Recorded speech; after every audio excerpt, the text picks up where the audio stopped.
Hey, Brandon. Do you know what my favorite camp song is? What? Here, I'll sing it for you. Oh, okay. Hey, you ready? Yeah. This is the song that doesn't end. It just goes on and on, my friends. Some people started singing it not knowing what it was, and they'll continue singing it forever just because. All right, this is that's the fun. song that doesn't end. Oh. It just goes on and on, my friends. I get it, because it's... Some people started singing it not knowing what it was, and they'll continue singing it forever just because. And it starts over because it's a song that doesn't end. And it just goes on and on, my friends. Some people are you for real? Started singing and are you? not knowing John, what it was. Are you still continue singing? You sign language. Tell me what I can do. Song that doesn't John, are you okay? It just goes on and on, my friend. Some people started singing. Hello, doctor. We have a camp song emergency. Help! Help! It just goes on.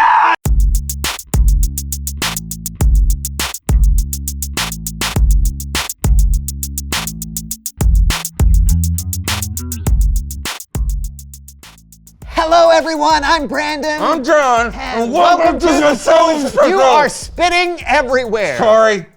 Keep forgetting I have my mouth guard in. Why do you have a mouth guard? Safety. Are you planning on playing football? No, tennis. Yes, football. Okay, whoa. I'm attending a football camp where they teach football so I can improve my footballing skills. Are you okay? You seem a bit on edge. Yeah, I just found out that one of my childhood nemesis is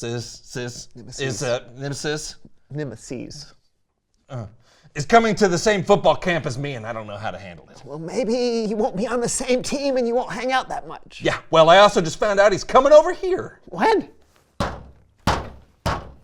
No. I'll get it. Hello. Can I help you? John. Oh, you're here to see John? Well, he's right over here. You'll come on in. John. Edgar. I'm Brandon. I'll sit down now.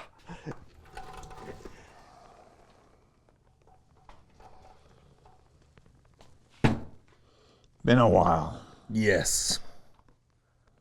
You still like to tell jokes that aren't funny? You still avoiding deodorant? Still like peanut butter with jelly beans? You still grunt? Okay, gentlemen.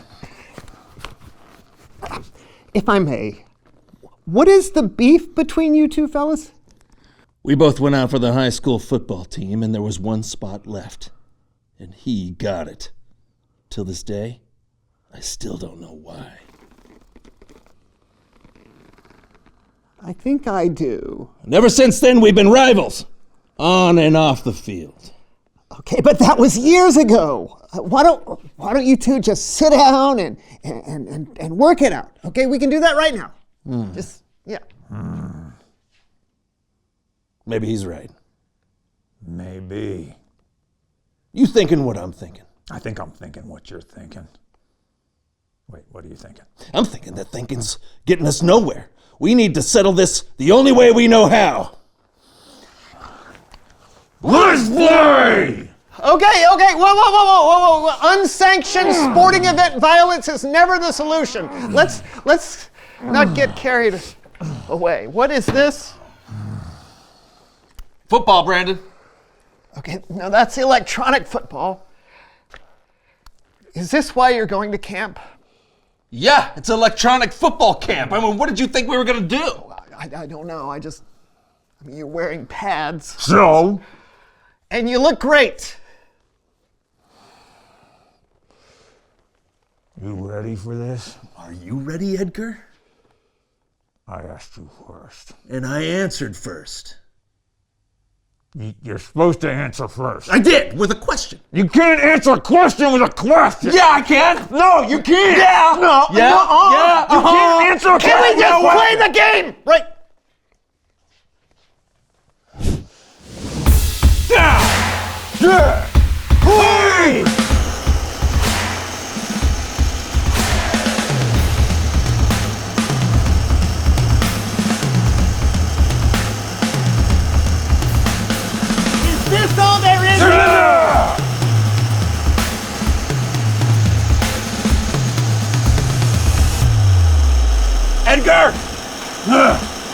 Do you feel silly?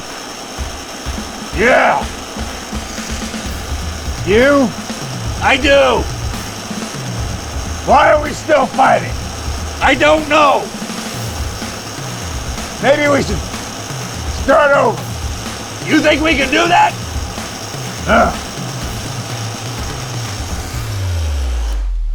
Well, that was riveting. Edgar, I know why you got on the football team all those years ago. It's because you're smarter than me. And I should have been kinder to you, not been such a sore winner.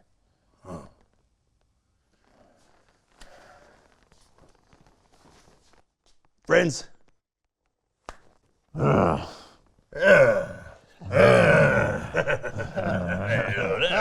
I'm glad that you guys settled things like two odd grown men. Okay. It's Bible story time.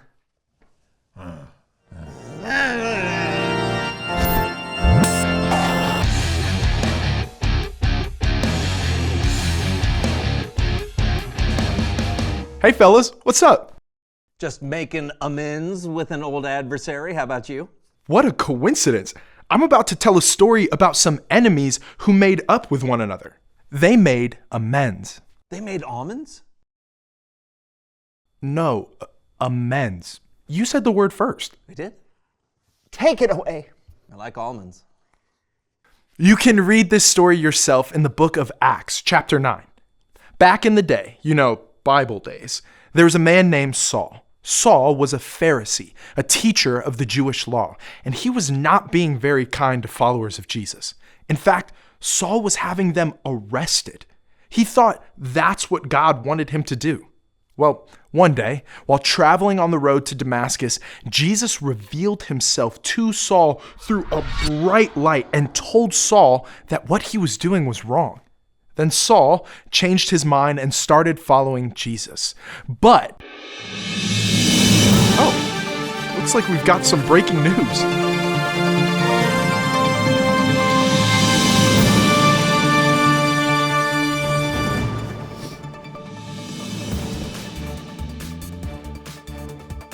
Are we wrong?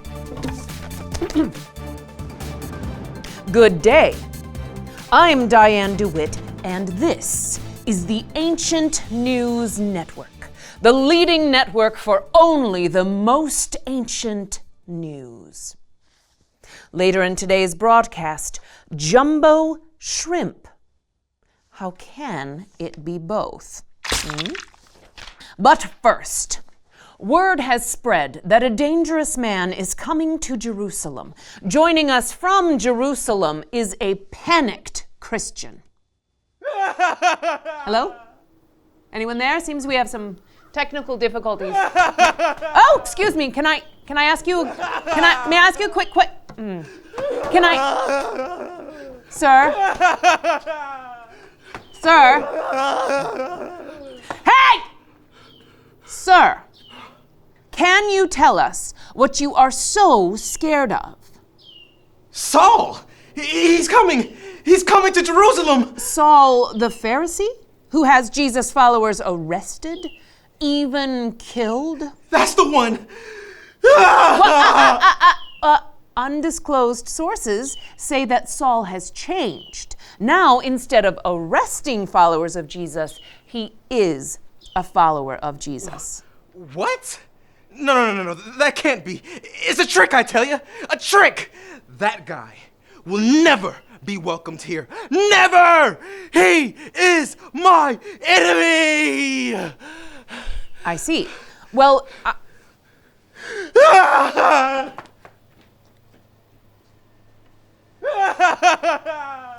there you have it. Panic in Jerusalem. Saul is returning. Followers of Jesus are scared. We'll have more on this developing story in just a moment. So, yeah, the followers of Jesus in Jerusalem wanted nothing to do with Saul. And can you blame them? Saul was their enemy. He'd had many of them thrown in prison for what they believed. But as followers of Jesus, we are asked to do something really hard. Check this out. If possible, live in peace with everyone. Do that as much as you can. That is a tall order. Live in peace with everyone? Yeah, everyone. That means even the people you might not get along with. Now, it doesn't mean to let yourself be hurt, but we should try to offer the peace we've received from God to other people as best as we can. Which brings us back to our story, because one man in Jerusalem had a feeling I would get interrupted again. Welcome back to the Ancient News Network. I'm Diane DeWitt. Later on in the program, mimes screaming for respect.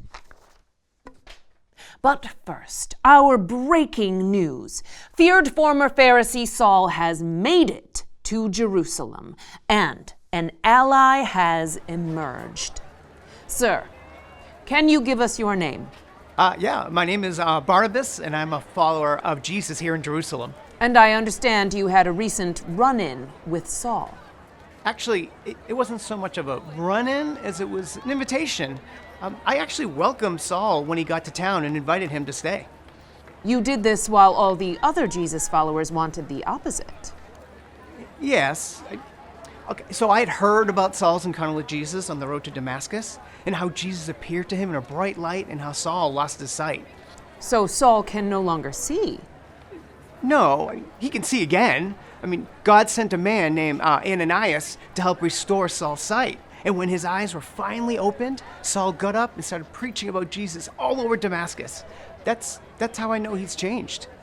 Well, I see the man I interviewed earlier behind you. Yes, I was the one screaming in fear repeatedly. But now? Well, I saw Barnabas take Saul to the apostles, Jesus' closest friends and followers, and Barnabas asked them to accept and welcome Saul. He made a very strong case. Yeah. And if Jesus changed Saul's heart, maybe I should let him change mine. So peace is restored. I would say so. Yeah. Fascinating. Thank you for sharing. Glad to hear everyone is on the right track. And there you have it. Saul and the other followers of Jesus are at peace because of the efforts of Barnabas. Up next, ketchup or catsup? People are seeing red in the debate. I'm Diane DeWitt, and this is the Ancient News Network. I love this story. Barnabas made peace with Saul even when he was an enemy. That's what Jesus did for us. Even though we were separated from God, Jesus made peace by giving his life for us. As followers of Jesus, we should try to mend broken relationships and offer peace to those around us. Let's look at our verse one more time. If possible, live in peace with everyone. Do that as much as you can. That verse was written by a man named Paul, who was also known as Saul. Whoa! The same Saul? Yep. He went on to write a whole bunch of letters that make up a lot of the New Testament. He knew firsthand how important it was to make peace. Well, I know too now. Edgar and I could be friends now because we found out what we were angry about wasn't really a big deal. I love how Jesus made peace with us even when we weren't at peace with him. And when we learn to make peace with other people, even people who might be hard to get along with, we are truly living like Jesus. So cool. Yeah, thanks. Hey, see ya. Can you imagine what would happen if me and you and everyone did all we could to make peace with those around us? You know, I wonder what that would look like. Reveal the question. Ooh, what does it mean to live in peace?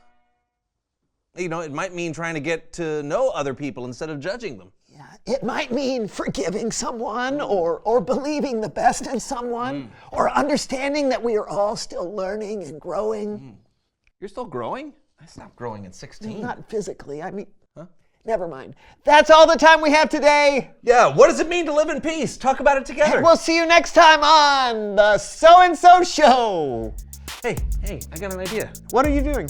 Come over here. Let's mark how tall you are. I'm not growing No, physically. we can keep track of it All right here fine. on the wall. Oh, yeah, sure. Okay, Let's do look it. at that. All right. Like this, or? No, the back. Yeah, here we Yeah. go. And great. Okay. All right. What about you? What about me? No, I've stopped growing. Oh, good point. What is the beef between you two?